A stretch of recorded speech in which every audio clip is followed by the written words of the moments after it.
Muy buenas. Hoy vamos a darle una vuelta a una idea que es fascinante, la dimensión ética del conocimiento.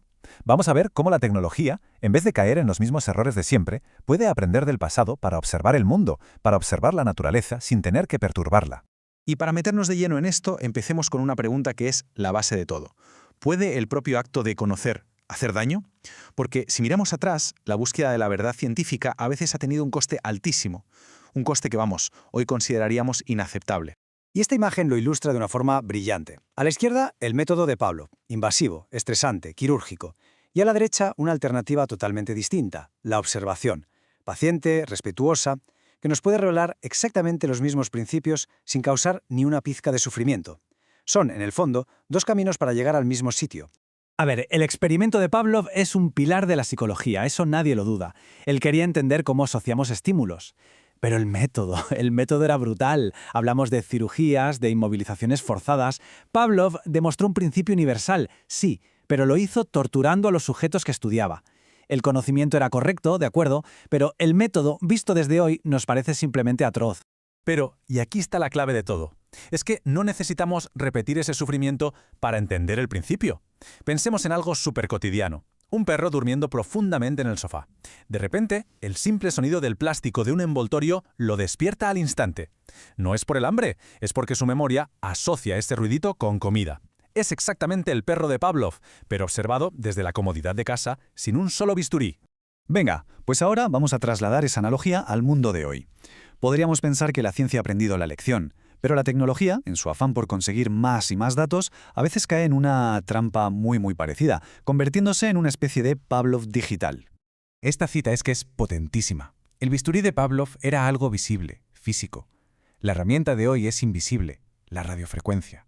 El objetivo, en el fondo, es el mismo, obtener conocimiento de un sistema biológico. Pero, ¿nos estamos parando a medir el coste invisible que todo esto conlleva? Vamos a fijarnos en la apicultura, por ejemplo. Para saber qué pasa dentro de una colmena, lo más común es instalar un dispositivo que emite señales de Wi-Fi o Bluetooth sin parar, de forma continua. El apicultor consigue los datos al momento, sí, claro, pero a cambio, las abejas pasan a vivir en un entorno electromagnético constante, un ruido que simplemente no existía en su mundo. Y ojo, que este ruido no es inocuo. Las abejas se orientan y se comunican a través de vibraciones y campos magnéticos. Y para eso tienen un órgano hipersensible que se llama el órgano de Johnston. Esta saturación de radiofrecuencia es como si alguien estuviera gritando sin parar en una biblioteca. Les altera los sentidos, las desorienta. No vemos la herida, pero el daño está ahí. Entonces, ¿cuál es la alternativa? Pues como decíamos, volver a ese segundo camino, el camino que eligieron aquellos científicos que pusieron la paciencia y el respeto por delante de la intervención, un camino de pura observación.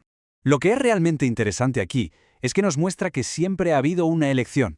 Mientras Pavlov estaba operando, otros, como Tinbergen o Karl von Frisch, de quien por cierto hablaremos más, estaban ganando premios Nobel simplemente observando. Estudiaron el instinto en las aves y descifraron el increíble lenguaje de las abejas sin hacerles el más mínimo daño. Solo necesitaron atención y respeto. Y de esa filosofía de respeto nace un concepto que es clave: la ingeniería etológica. Es una idea radicalmente simple y a la vez potentísima. En lugar de forzar a la naturaleza a que se adapte a nuestra tecnología, diseñamos la tecnología para que sea invisible para la naturaleza. La biología manda y la ingeniería simplemente obedece. Y la materialización de toda esta filosofía es el proyecto CARL, un sistema para monitorizar colmenas que no se impone, sino que se integra. Uno que no grita, sino que escucha en silencio. Y el punto crucial, el dato más impactante es este. El sistema CARL permanece en completo silencio electromagnético el 99,9% del tiempo. O sea, no hay un baño constante de radiofrecuencia, hay calma. Y esto no es una mejora incremental, es un cambio de paradigma total. ¿Y cómo lo consigue? Pues con un ritmo que imita a la propia naturaleza. La mayor parte del día, el sistema está en un sueño profundo, totalmente inactivo. Se despierta solo durante 30 segundos para tomar las mediciones. Luego, en lugar de gritar con Wi-Fi, emite un susurro de datos con un protocolo de muy baja potencia llamado LoRa, e inmediatamente después se vuelve a dormir. Esta tabla resume la diferencia a la perfección. Porque no hablamos solo de tecnología, sino de filosofía. Los sistemas comerciales buscan la extracción de datos a toda costa, y para eso generan un ruido constante con un hardware que es invasivo. Carl, en cambio, busca la comprensión biológica, a través de un susurro puntual y con un hardware diseñado para que la colmena lo acepte como si fuera parte de ella.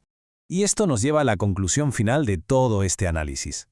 Que quizá el futuro de la tecnología más avanzada no sea ser más ruidosa o más rápida, sino más sabia. Que quizá, y solo quizá, el futuro es silencioso. Y esta es la idea con la que deberíamos quedarnos. La tecnología tiene que aprender a estar en silencio para poder escuchar de verdad. Es un reto de ingeniería mucho más exigente, por supuesto que sí, pero no se trata de elegir el camino fácil, sino de elegir el camino que es correcto. Y todo esto nos deja con una última reflexión.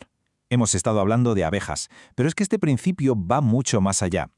Si ya es posible monitorizar un ecosistema tan delicado sin perturbarlo lo más mínimo, ¿en qué otros ámbitos de nuestra vida la tecnología debería aprender a callar para poder escucharnos mejor?